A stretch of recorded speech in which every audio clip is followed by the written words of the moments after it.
Hi, ஒரு மரம் பெருசா வளர்ந்து பூ கொடுத்து காய் கொடுத்து பழம் கொடுத்து நீளம் கொடுக்குதுன்னா அது ஸ்டார்டிங் பாயிண்ட் விதை சீடு.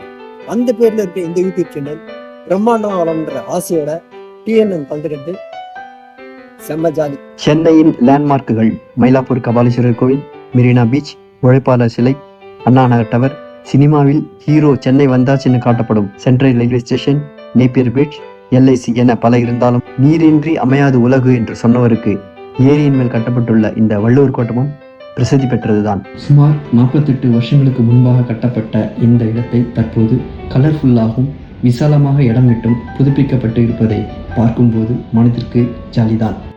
அறம் பொருள் இன்பம் என்று பிரித்து குரல்கள் சொன்ன தெய்வ புலரின் இந்த கோட்டத்தை மிகச் சிறப்பாகவும் சுத்தமாகவும் பராமரிக்கப்படுவதை காணுவது செம்ம ஜாலி.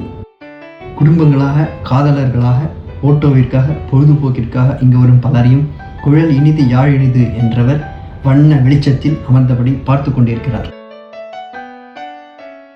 சிற்பி கணபதி ஸ்பதியால் சுமார் 128 அடி உயரமாக அமைக்கப்பட்டுள்ள இந்த கல்தேர் நம் விழிகளை விரிவடை செய்கிறது. சுமார் 11 அடி விட்டமும் 2 அடி அகலமும் கொண்ட இந்த 4 கற்சக்கரங்கள் நம்மை ஆச்சரியப்பட வைக்கின்றன. போராட்டம், ஆர்ப்பாட்டம், இடம் வள்ளுவர் கோட்டம் என நியூஸ் பேப்பரில் பார்ப்பது உலக பொதுமுறை தந்த அந்த திருவள்ளுவருக்கே ஒரு நெருடலாக இருக்கும். மாநகராட்சி சுத்தம் செய்யும் என்று கொஞ்சம் கூட குற்ற உணர்வு இன்றி கண்ட இடங்களில் துப்பியும் குப்பைகள் கொட்டியும் பழக்கப்பட்ட நம்மில் பலருக்கு பொது இடங்களை சுத்தமாக பராமரிக்க நாமும் உதவணும் என மனசு மாறுவது எப்போது என்பது பொய்யாமொழி புலவருக்கு வெளிச்சம். இலவசமான கார் மற்றும் பைக் பார்க்கிங் இருப்பது மனதிற்கு ஒரு ஜாலி. 1.25 அடியில் உலக பொதுமறை தந்தவரையும் வண்ண விளக்குகளால் அலங்கரிக்கப்பட்ட கல் சக்கரத்துடன் கூடிய கம்பீரமான தேரையும் காண செம்ம ஜாலி.